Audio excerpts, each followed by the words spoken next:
monde et bienvenue dans une nouvelle vidéo. Aujourd'hui on se retrouve pour le chapitre 2 de notre petite série de vidéos, la pire expérience de toute notre vie. Petite voix off de Maureen du montage, en ce début de vidéo pour vous dire que cette vidéo n'est pas la plus fun. Avec Elise on était extrêmement fatigués, mais on veut vous sortir les vidéos pas trop tard après l'achat de la maison. Et on est déjà en février, donc on veut vous les sortir. En ce moment vous vous rendez bien compte qu'on est en plein déménagement, etc. Donc c'est le rush, donc on voulait absolument vous tourner les plans. Mais voilà, on n'est pas au top de notre forme, donc soyez indulgents. Vous retrouverez donc dans le petit i le premier chapitre qui était « On trouve notre maison ». Et aujourd'hui on se retrouve pour le chapitre 2, la signature du compromis de vente. Si vous ne le savez pas, une fois que vous avez trouvé la maison de vos rêves qui vous convient, il faut faire un mail officiel. Donc nous, là, dans notre cas, à notre agence immobilière, pour vous dire que voilà, on souhaite acheter la maison avec le prix auquel vous souhaitez l'acheter. Dans notre cas, comme on l'a dit dans le chapitre 1, les maisons partent hyper vite. Nous, cette maison nous semblait vraiment correspondre à tous nos critères. Elle nous a été décrite sans travaux, donc nous, on a fait une offre au prix. Ça veut dire qu'on n'a pas négocié le prix de la maison pour optimiser les chances d'avoir la maison et qu'une autre personne qui aurait pu visiter la maison après nous passe devant parce qu'eux, ils auraient fait une offre un peu plus supérieure à la nôtre. Donc nous, on a signé le soir même. On a envoyé le petit mail officiel en disant voilà, on veut acheter la maison et on ne négocie pas, on l'achète au prix. Très vite, nous avons fait venir des artisans pour faire des devis, notamment pour l'électricité parce qu'il fallait remettre l'électricité aux normes, et également pour venir des artisans pour tout ce qui était travaux énergétiques parce qu'elle avait un DPE pas super bon et donc on voulait un petit peu voir si c'était possible de faire pour optimiser la maison. Malheureusement, très vite, à chaque fois qu'il y avait un artisan qui venait, on découvrait des petites choses qui n'étaient pas stipulées en amont et donc des petites choses qui n'allaient pas. Bon, par exemple, une porte-fenêtre qui s'ouvre que d'un côté et pas des deux. Donc, même si bien évidemment, une porte-fenêtre, en principe, on ouvre toujours du même côté et tant qu'elle s'ouvre d'un côté, c'est ok, voilà, elle s'ouvre pas des deux côtés, c'est pas super. Et aussi une porte qui donne sur l'extérieur qui n'est pas du tout étanche. Donc, encore une fois, c'est pas. Donc, dès qu'il pleut, le sous-sol est complètement inondé. Ça aussi, c'est des choses qu'on aurait aimé savoir avant de dire oui. Alors, gros, attention, warning. Oui, on a peut-être été trop facilement influençable ou quoi aux caisses. Nous, c'est la première fois qu'on achète une maison. On a tendance à faire un peu trop confiance, un peu trop facilement. C'est une leçon qu'on a bien appris. Mais nous, quand on voit sur une offre et que l'agence immobilière nous dit il n'y a pas de travaux, vous pouvez venir. Le jour où vous signez, le lendemain, vous pouvez vous installer et vivre dans la maison. C'est vrai que nous, on prend pour argent comptant. Et vu encore une fois, ça s'est fait assez vite. Donc, en fait, on se rendu compte au fur et à mesure qu'il y avait plein de petits bémols comme ça qui n'étaient pas super agréables à chaque fois, à chaque nouvelle visite. C'est encore Maureen du montage. Je pense que là, il faut des petites explications supplémentaires. À ce moment-là, on aurait pu négocier la maison et dire, voilà, contrairement à ce qu'on nous avait dit lors de la visite, il y a des travaux. Et donc, pour remplacer la porte, par exemple, on a fait un devis, il y a tout un coffrage, etc. Mais on arrive à 3 000 €, on baisse de 3 000 €. Sauf que sur un montant d'une maison, autant vous dire 3 000 €, c'est pas grand-chose. Et on voulait pas faire nos choses. On avait vraiment peur que la maison nous passe sous le nez, que les propriétaires disent c'est bon, elle nous saoule, on la met en vente à des personnes un peu moins pénibles. Donc, c'était vraiment notre raisonnement à ce moment-là. On voulait la maison parce qu'on voulait pas remettre en cause tout notre projet. Pour une porte, comme vous l'a dit dans l'épisode 1, notre situation actuelle ne nous convenait pas, on voulait changer et cette maison quand même cochait beaucoup de critères. Donc on a décidé de ne pas faire nos pénibles, juste de faire une petite liste de toutes les choses qu'on allait devoir rajouter, mais on n'a pas négocié le prix. On a peut-être fait une erreur, peut-être, mais en tout cas c'est dans ce mood-là qu'on était. Pour vraiment officialiser le fait qu'on souhaite se mettre sur la maison, il faut aller chez le notaire pour signer le compromis de vente et c'est une chose qui dit que nous, on est propriétaire sur la maison et que les vendeurs ne peuvent pas la vendre à quelqu'un d'autre, qu'on est vraiment propriétaire et que c'est à nous, on est censé l'acheter nous. Donc, le rendez-vous est fixé. Donc là, on est début de l'été. Donc, vous voyez, on a visité en juin. Là, on est à peu près un mois après pour enfin trouver une date parce qu'il faut que les deux notaires, donc le nôtre et le notaire des vendeurs, trouvent une date. Donc, on trouve enfin une date. On est toutes contentes. On va enfin pouvoir signer le compromis. Et la veille de cette signature, on a une ultime visite, je crois, de l'électricien ou je sais plus qui passe. Et on se rend compte qu'il y a une tache qui vient d'apparaître sur le plafond, ou du moins qui s'est agrandie. Alors, on savait qu'il y a eu un oral de grêle un peu plus tôt dans l'année qui a touché la maison, ça a cassé des tuiles. Et donc, c'est en cours côté assurance, mais ça veut dire qu'il y a encore des tuiles abîmées. Donc moi, tout de suite, je me dis, oh là là, warning, ça veut peut-être dire que les tuiles abîmées laissent passer l'eau et qu'en fait, il y a une infiltration dans le toit.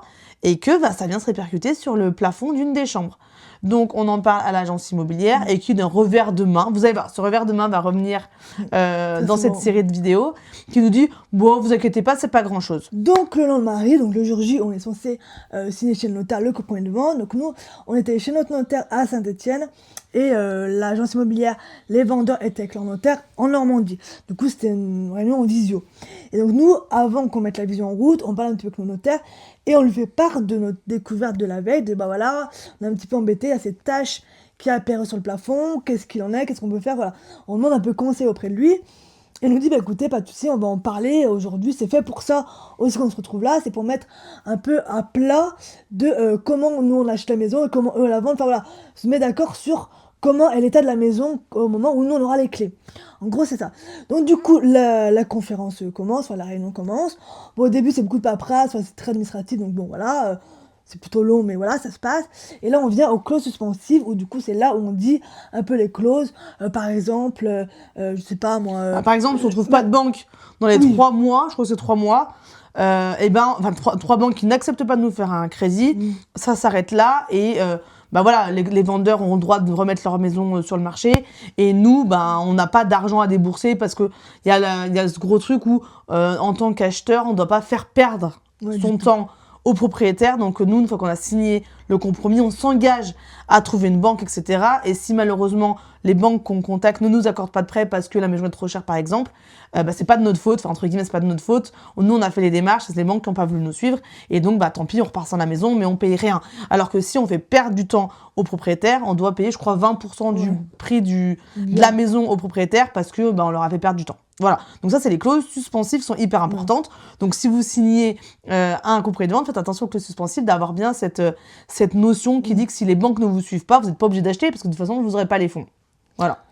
Donc du coup, sur ces clauses-là, nous, enfin notre notaire dit bah voilà, mes clients m'ont fait part qu'il y avait une tache sur le plafond, et donc les deux notaires essaient de se mettre d'accord sur qu'est-ce qu'on peut mettre comme clause, qu'est-ce qu'on peut écrire sur le compromis de vente pour que nous, on soit sûr qu'au moment où on achète la maison, le toit soit réparé, enfin que ça soit clean en fait, qu'il n'y ait pas de fuite et pas juste un coup de peinture. Et de l'autre côté, l'autre notaire disait oui, mais moi je veux pas mettre de clause ou pas la clause que notre notaire proposait parce qu'on veut pas que mesdemoiselles demandent qu'on refasse tout le plafond, voilà. Et en fait ils n'arrivent pas à se mettre d'accord.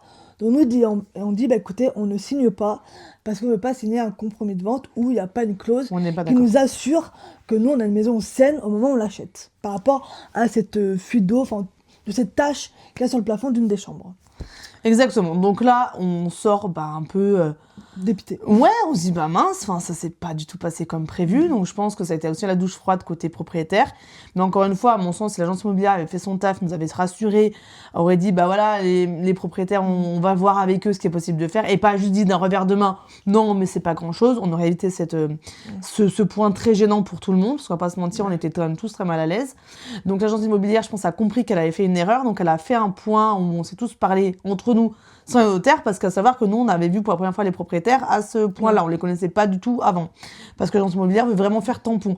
Ce que je peux comprendre, elle veut pas qu'on se parle entre nous, mais je trouve que ça enlève un peu d'humain et de lien, quoi. Donc, on fait un point quelques jours après, où on remet au clair. Moi, ce que je dis clairement, c'est, on va pas vous demander de refaire tout le toit. On veut juste acheter une maison propre et saine. Parce que c'est bien beau que le plafond soit blanc et que soit nickel, mais on veut aussi être sûr que l'humidité a pas imprégné la laine de verre dans les combles, etc., etc. Eux nous disent, bah écoutez, enfin nous on est quand même des gens honnêtes, il y a pas de souci s'il faut qu'on refasse un bout de peinture, qu'on vérifie qu'il faut remettre de la laine de verre là où il faut remettre, enfin si ça a pris l'eau, bien sûr on le fera. Donc on se met à peu près d'accord à l'amiable. L'avenir nous le dira si on a bien fait. On se met d'accord à l'amiable que eux, avant la vente, ils feront ce qu'il faut au niveau de la laine de verre. Notre notaire, avant de partir, nous dit quand même, je vous conseille de faire venir un expert.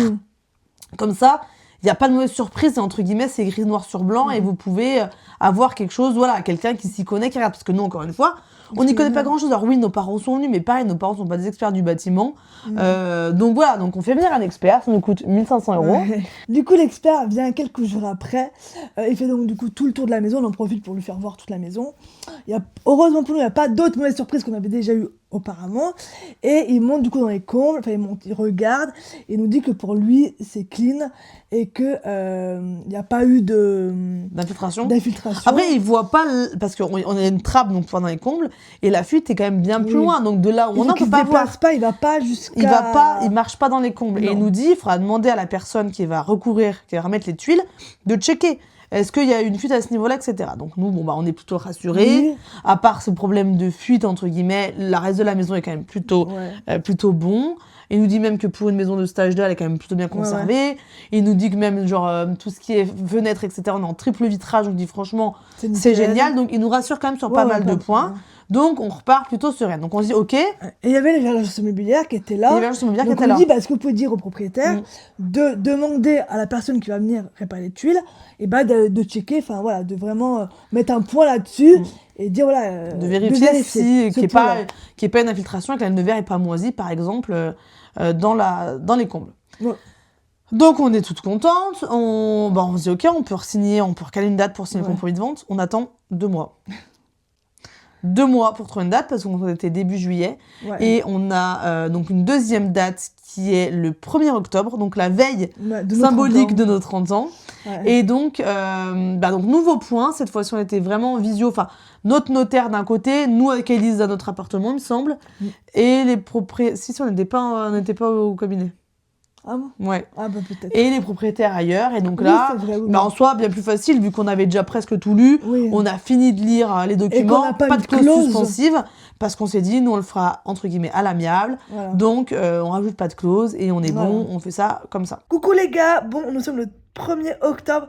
Et c'est avec ma soeur, nous venons de signer le compromis de vente pour la maison. Donc, au maximum, dans 3 mois, c'est-à-dire le 31 décembre, on l'a. Et donc, j'espère que ma soeur qu'on l'aura un petit peu avant, aux environs du 15 décembre. Voilà, je vous tiens au courant. Donc voilà, le chapitre 2 touche à sa fin. Le compromis de vente est signé. Bon, il nous a quand même valu 4 mois, 2 rendez-vous, un expert, donc perdre 1500 €. Mais on a réussi à signer ce foutu compromis de vente. Dans la prochaine vidéo, dans le prochain chapitre de notre mini-série La pire expérience de notre vie, on va aborder trouver une banque. Comme vous pouvez le voir, les problèmes arrivent crescendo et ça va continuer sur cette lancée. Donc écoutez, je vous dis à très bientôt dans une nouvelle vidéo. Salut, salut!